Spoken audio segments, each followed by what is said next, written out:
নমস্কার, সবাইকে স্বাগত জানাচ্ছি আমার ছোট্ট ইউটিউব চ্যানেল ভয়েস অফ অনির্বাণের এই প্রতিবেদনে। আপনাদের কাছে আমি থাম্বনেইলে দেখেছেন যে আমি বলেছি যে আশরোল্লাদের ধুন্ধুমার। হ্যাঁ, আমি সেটাই আপনাদের কাছে দেখাবো। তবে দেখানোর আগে আমি আপনাদেরকে অনুরোধ করব যে যারা প্রথম আমার এই ভিডিও দেখছেন বা যারা এখনও সাবস্ক্রাইব করেননি তারা অনুগ্রহ করে একটু আমার চ্যানেলটাকে সাবস্ক্রাইব করে পাশের বেল আইকনটাকে প্রেস করে দেবেন।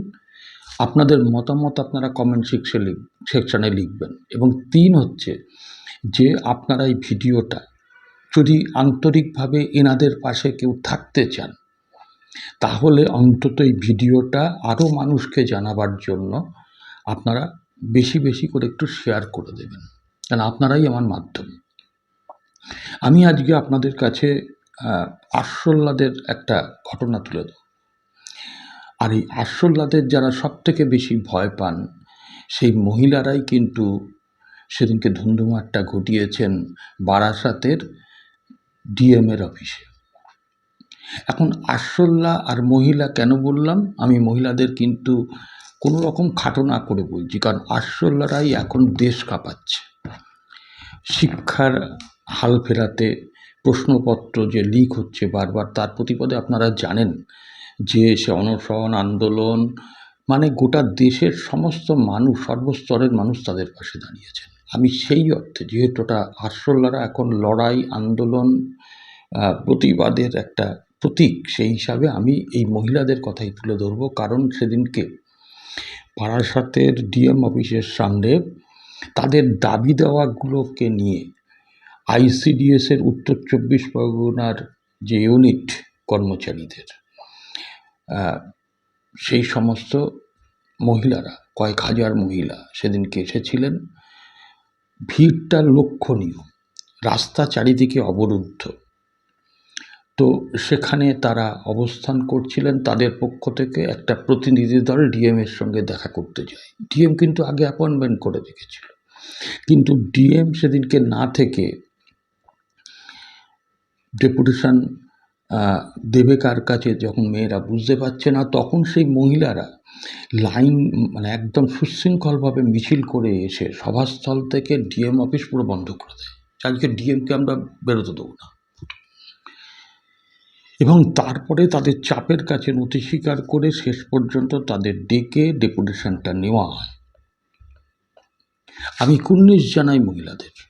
কোথায় হিঙ্গলগঞ্জ, ওদিকে আপনার নদিয়ার কোল, প্রায় সে কাঁচরাপাড়া পাড়া থেকে শুরু করে দমদম, ওদিকে পানিহাটি, মধ্যমগ্রাম, বারাসাত, কোথাও বাদ নেই, সব জায়গা থেকে মহিলারা এসেছিলেন।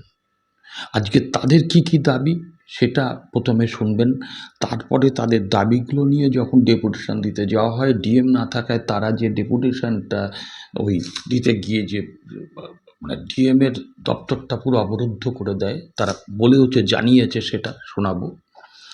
এবং তারা ডেপুটেশন দিয়ে এসে কী কী বললেন সেটাও শোনাবো। প্রথমে দেখুন কি কি দাবিতে মহিলারা দাবি করছেন, যে এই দাবিতে তাদের সমস্যাগুলো। তারপরে দেখবেন তারা ওই ডিএম অফিস অবরোধ করে রাখে, এবং তারপরে দেখবেন শেষ পর্যন্ত যখন নথি স্বীকার করে ডিএমের পক্ষ থেকে তাদের ডেপুটেশনটা নেওয়া হয়, সুস্থ আলোচনা হয়, তারপরে ফিরে এসে তারা কী বলেছেন। আমি চাই এইভাবে আন্দোলনগুলো ছড়িয়ে পড়ুক। আমি আইসিডিএস কর্মীদের পক্ষে আছি। যদি আপনাদের কোনো খবর থাকে আমাকে জানালে আমি পরবর্তীকালেও আরও খবর করব। সবাই ভালো থাকবেন। আসুন পরপর লক্ষ্য করি। এখন দেখছি বারাসাতে ডিএম অফিসের সামনে আইসিডিএস এর কর্মীরা, সহায়িকারা সবাই এখানে সমবেত হয়েছেন। তাদের দাবিটা একটু আমরা জেনে নেব। আমরা এসছি আমাদের বিভিন্ন দাবি দেওয়া, আমাদের স্থায়ীকরণ, ন্যূনতম বেতন মানে অনারিয়াম। আমাদের দাবি ছিল ন্যূনতম আমাদের 18,000 থেকে 26,000 টাকা অনারিয়াম হোক, সে এবং স্থায়ীকরণ করা হোক। সেই কোনোটাই কর্ণপাত করছেন না কর্তৃপক্ষ। অন্নপূর্ণা ভাণ্ডারের ব্যাপারটা বলবো। অন্নপূর্ণা ভাণ্ডার আমাদের যখন দেখলো যে আমাদের বিওলোদের দিয়ে কাজ হচ্ছে না, আমরা ডেপুটেশন দিয়েছি আমরা কাজ করব না, তখন জোর করিয়ে আমাদের বিভিন্ন অফিস থেকে বিভিন্নভাবে আমাদের প্রেশারাইজড করে আমাদের রবিবার সকালবেলা হলেও ডেকে কাজ করিয়েছে। অথচ সেই প্রতিশ্রুতি দিয়েছে যে আমরা আমরা আইসিডিএস কর্মীরা অন্নপূর্ণা ভাণ্ডারের আওতায় আসব, কিন্তু দেখা গেল যে আমরা সেই আওতায় আসছি না। যা আর একটা কথা হচ্ছে যে আমাদের যে ভেজ বিল 22 সালে যেটা ছিল সেই ভেজ বিলই চলছে, সেটা আর এখনো বাড়ানো হয়নি। ফুয়েল বিলটা বাড়ানো হয়েছে কিন্তু ভেজ বিল কিছু বাড়ানো হয়নি। বর্তমানে যা দ্রব্যমূল্য বৃদ্ধি হচ্ছে, যা আপনার বাজার দর, সেই অনুযায়ী ডিম সবজির কোনো টাকাই আমরা পাচ্ছি না। 11 পয়সা 84 পয়সা 1 টাকা 40 পয়সা, এই পয়সা বাচ্চাদের পুষ্টি দেওয়া যায় না। কোনো ডিপার্টমেন্ট তাদের পয়সা খরচা করবে না, শুধুমাত্র আমাদের মাথার ওপর কাঁঠাল ভেঙে তারা আইসিডিএস সেন্টার চালাবে। আর ডিপিওরা মাস গেলে 70-80 হাজার 1 লাখ টাকা মাইনা নেবে, আর আমাদের 9,000 টাকা দিতে তাদের 3 মাস সময় লাগবে। এটা আমরা আইসিডিএস এর মেয়েরা মানবো না। মাসের মাইনে ঠিক মতো পাই না। আমাদের মাইনেটা রাজ্য সরকার এবং কেন্দ্র সরকার দু তরফ থেকে টাকাটা আমাদের আসে দুভাগে। আমরা রাজ্য সরকারের মাইনেটা আমরা 1 তারিখে পেলেও কেন্দ্র সরকারের মাইনে পেতে পেতে কখনো আমাদের 15 তারিখ, কখনো 20 তারিখ, কখনো গিয়ে 30, কখনো বা আমরা পরের মাসে গিয়ে দুটো একসাথে পাচ্ছি। এটা কেন হবে? আমরা দুটো মাইনে আমরা কখনো একসাথে হাতেই পাচ্ছি না। মেনলি আমরাও তো সংসার চালানোর জন্য বা নিজেদের তাগিদেই তো এই কাজে আমরা স্বেচ্ছায় যোগদান করেছি। আমরা সেই ন্যূনতম টাকাটুকু আমাদের সংসারের কাজে খরচ করতে পারছি না। আমরা প্রত্যেক মাসে পাই না। আমাদের এই যে সবজি বিল, ডিম সবজির যে বিলগুলো আমরা দিই, সেগুলো আমাদের মাইনাই অনারিয়ামটাই আমাদের ঠিক মতন দেয় না। তারপরে আমাদের ডিম সবজির বিল সেই টাকা দিয়ে খরচ করে করে আমাদের অনারিয়াম বলতে যে কি সেটাই আমরা আজ পর্যন্ত ভুলে যাচ্ছি। আমরা অটোমেটিক আমরা ভুলে যাচ্ছি যে অনারিয়ামটা কি, কারণ আমরা ডিম সবজির বিলের টাকা তো পাই না, আমাদের যেটুকু অনারিয়াম সেটাও আমরা পাচ্ছি না। আমি বলছিলাম যে আমাদের রিচার্জের টাকাটা যে আমরা হাতে চাই না, আমরা চাই যে সরকার আমাদের করে দিক। হ্যাঁ, আমাদের 12 মাসের রিচার্জ করে দিক।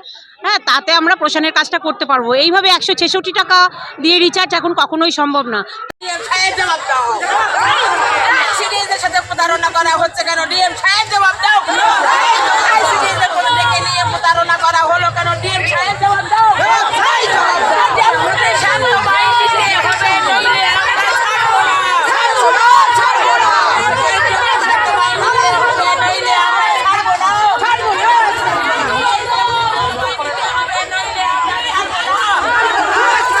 আপনারা ডিএম অফিসের গেটে আসলেন, কি ব্যাপার? ডিএম কাছে আমাদের ডেপুটেশনে দেওয়ার ডেট নেওয়া ছিল। আজকে ডেপুটেশন দেবো আমরা। 3 মাস ধরে মাইনা পাই না, সবজি বিল পাই না 3 মাস ধরে। আমরা নিজেদের টাকা দিয়ে আমরা ডিম সবজি সব কিনে খাওয়াচ্ছি। সেজন্য ডিএমের কাছে আমাদের ডেপুটেশন দেবো, ডেট নেওয়া। ডিএম বেরিয়ে চলে গেছেন, ডিপিওর কাছে দিয়ে গেছেন। ডিপিও এখন মিটিংয়ে বসে আছে, আমাদের মেয়েরা ভাই 1টার থেকে ভেতরে বসে আছে। আজকে এত মেয়ে এসছে, এটা কি? আমরা আজ ডিএমের কাছে এসেছিলাম ডিপিওতে। আমরা 3 মাস আমরা সবজির বিল পাই না। আমাদের ডিমের দাম 6.5 টাকা দেয়, সেখানে আমরা 9 টাকার ডিম কিনে খাওয়াচ্ছি। তাই স্যারের কাছে আমরা জানান দিতে এসেছিলাম যে আমাদের যদি ডিমের দাম না বাড়ানো হয় ডিএম স্যারকে, সেক্ষেত্রে আমরা 1 তারিখ থেকে বন্ধ করে দেবো। আমাদের অনারিয়ামের একটা অংশ দেয়, সেই টাকাটা আমাদের এখনো বকেয়া আছে। তবে সব থেকে দুঃখজনক যেটা ব্যাপার, যেটা হচ্ছে আমাদের গত সরকার আমাদের বাজেটে ঘোষণা করে গিয়েছিলেন যে আমরা 1,000 টাকা হচ্ছে আমাদের অনারিয়াম বৃদ্ধি, আর হচ্ছে অনেক ঘোষণার সাথে দুটো গুরুত্বপূর্ণ ঘোষণা, যেটা 1,000 টাকা অনারিয়াম বৃদ্ধি, আর হচ্ছে যে আমাদের কর্মরত অবস্থায় যে সমস্ত কর্মী এবং সহায়িকা দিদিরা মারা যাবেন তার নমিনি 5 লক্ষ টাকা পাবে, যেটা আমরা অবসরকালীন পাই। কিন্তু এতটাই বেদনাদায়ক ব্যাপার যে আমাদের জেলাতে ভেরি রিসেন্ট 3 জন আমাদের এরকম কর্মী সহায়িকা দিদিকে আমরা হারিয়েছি। তাদের পরিবারের জন্য যখন আমরা ক্লেম করতে গেছি তখন আমরা জানতে পারছি, এবং আজকেও স্যার বললেন এর নাকি কোনো অর্ডার করে যায়নি, এবং যে 1,000 টাকা ভাতা বাড়িয়েছিলেন ওই সরকার, আগের সরকার, সেই টাকারও কোনো অর্ডার করে যায়নি। অথচ আশা এবং অঙ্গনওয়াড়ি কর্মীরা পাবে বলেই ঘোষণা করা হয়েছিল। আশা দিদিরা পেয়েছে, স্বাস্থ্যকর্মী, হ্যাঁ, যারা আমাদের আশা দিদি গ্রামীণ তারা পেয়েছে আগেই। আর এই মাসে পেয়েছে হচ্ছে আপনার মিউনিসিপ্যালিটি এলাকার যে আশাকর্মীরা। কিন্তু আমাদের প্রতি এই বঞ্চনা কেন? সরকার বারে বারে কেন আমাদের প্রতি এই বঞ্চনা করছে? এরও একটা জবাব চাওয়া আমাদের, এই যে বিক্ষোভ, তারও একটা জবাব চাওয়ার জন্যই আমরা চাই এটারও দ্রুত নিরসন হোক। আমাদের এই 1,000 টাকা যে বৃদ্ধি হয়েছে, অন্যরা যেমন পাচ্ছে আমরাও সেটা পেতে চাই। তার সাথে এই যে নমিনি, যে মারা গেলে যে তার নমিনি পাবে 5 লক্ষ টাকা, এইটারও অবিলম্বে অর্ডার কপি বের করা হোক। ডিপার্টমেন্ট যেন এই বিষয়ে সঠিক পদক্ষেপ নেয়। সরকার কিছু কিছু সেন্টারের জন্য মানে ভাড়া নির্ধারিত আছে, সেন্টারের ভাড়া। সে অনেক সেন্টারে দেখা যাচ্ছে যে সেই ভাড়াটাও কোনো কোনো প্রজেক্টের সুপারভাইজাররা টাকাটা কেটে নিচ্ছে। এটাও আমরা স্যারকে জানালাম, স্যার শুনলেন, বললেন যে দেখছি। সবই স্যার বলেছেন দেখছি, জানি না এর কতটা বাস্তব রূপায়ণ হবে। আমাদের জেলাতে দুটো এনজিও প্রজেক্ট আছে, আমরা যে এনজিও প্রজেক্টে কাজ করি সরকারের সমস্ত সুবিধাই পাই, কিন্তু কিছু কিছু জিনিস পাই না। যেমন আমরা ঘর ভাড়া পাই না। স্যারকে বললাম যে স্যার আমরা এনজিওরা কেন পাই না, বললো যে দেখছি, খবর নেব। গ্রামের দিকে শহরে যেখানেই হোক সামান্য যেটুকু সরকার দেয় সেটুকুও যদি আমরা সঠিক পাই। এই প্রবলেমটা হচ্ছে ধরুন প্রায় বছর খানেক ধরেই হচ্ছে আরবানের ক্ষেত্রে। রুরাল প্রজেক্ট আমি করি বারাসাত 2 প্রজেক্টে, সেখানে আমরা যেমন কোনোদিনও ভাড়ার টাকা পাই না। এ সহ বিভিন্ন সেন্টারগুলো একজন দিদিমণিকে 2-3টে সেন্টার চালাতে হচ্ছে, একজন সহায়িকা দিদিমণিকে 3-4টে সেন্টার চালাতে হচ্ছে। হিঙ্গলগঞ্জ প্রজেক্টের সবথেকে মানে দুঃখজনক ব্যাপার, স্যারকে গোটা ব্যাপারটাই রিপোর্ট করলাম যে হিঙ্গলগঞ্জ প্রজেক্টের একটা সেন্টারে কোনো কর্মী এবং সহায়িকা দিদি কেউ নেই। সেইখানে সুপারভাইজার ম্যাডাম নাকি নির্দেশ দিয়েছেন সেই সেন্টারটিতে একজন হেল্পার দিদি মানে সহায়িকা দিদিকে প্রতিদিন আলাদা আলাদা করে রোটেশনে গিয়ে রান্না করে আসতে হবে। এটা কেন? কোথার নিয়ম? আবার কোনো দেখা যাবে সেন্টারে হয়তো বসে আছে 2জন ওয়ার্কার, 2জন হেল্পার দিদি। এই বৈষম্যগুলো অবসান হোক, এটা আমরা সবাই চাই, এটা সকলের দাবি।